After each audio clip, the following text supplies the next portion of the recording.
ఎడారిలో సెలయేర్లు సెప్టెంబర్ 16. కెరీతు వాగు దగ్గర దాగియుండుము. మొదటి రాజులు 17:3.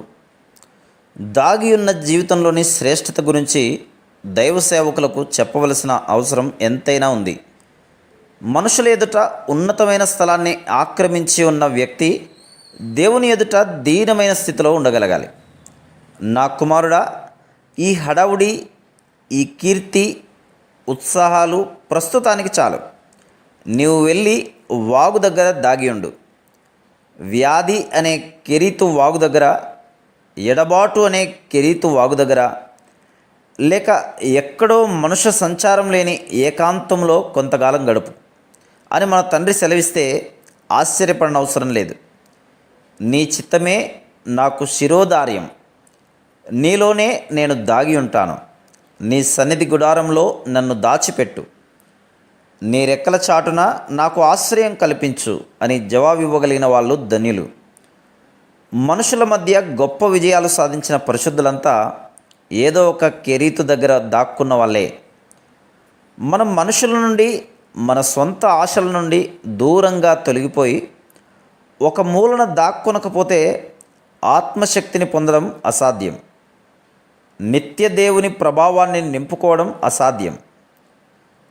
చెట్లు ఎన్నో సంవత్సరాలు సూర్యకాంతిని తమలో నిలుపుకొని బొగ్గుగా మారినప్పుడు మండడం ద్వారా ఆ వేడినంతటినీ బయటికి ఇస్తాయి. ఇలాగే క్రైస్తవులు ఉండాలి. బిషప్ ఆండ్రూస్ గారికి ఒక కెరీతు ఉంది. అక్కడ ప్రతిరోజు దాదాపు 5 గంటలు ప్రార్థనలో, ధ్యానంలో ఆయన గడిపేవాడు. డేవిడ్ బ్రెయినార్డ్కి ఉత్తర అమెరికా అరణ్యాలలో కెరీతు అనుభవం ఉంది. క్రిస్మస్ ఇవాన్స్ అనే భక్తుడికి వేల్స్ ప్రాంతంలోని కొండలలో ఈ అనుభవం ఉంది. ఈ శక ఆరంభానికి వెళ్తే పద్మస్లో, రోమా చెరసాలలో, అరేబియా ఎడారిలో, పాలస్తీనా దేశపు కొండ ప్రాంతాల్లో ఎందరెందరో మహానుభావులకి ఎన్నెన్నో కెరీతులు ఉన్నాయి. మన ప్రభువు నజరేతులో తన కెరీతులు కనుగొన్నాడు. యూదయ అరణ్య ప్రాంతాల్లో, బేతనీ ఒలీవ తోటల్లో, గదరా అరణ్యాల్లో ఆయన ఒంటరిగా ఉన్నాడు.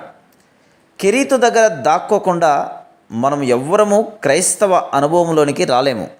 ఎందుకంటే అక్కడ మాత్రమే మానవ స్వరాలకు బదులు జల ప్రవాహపు ధ్వని మనకు వినిపిస్తుంది.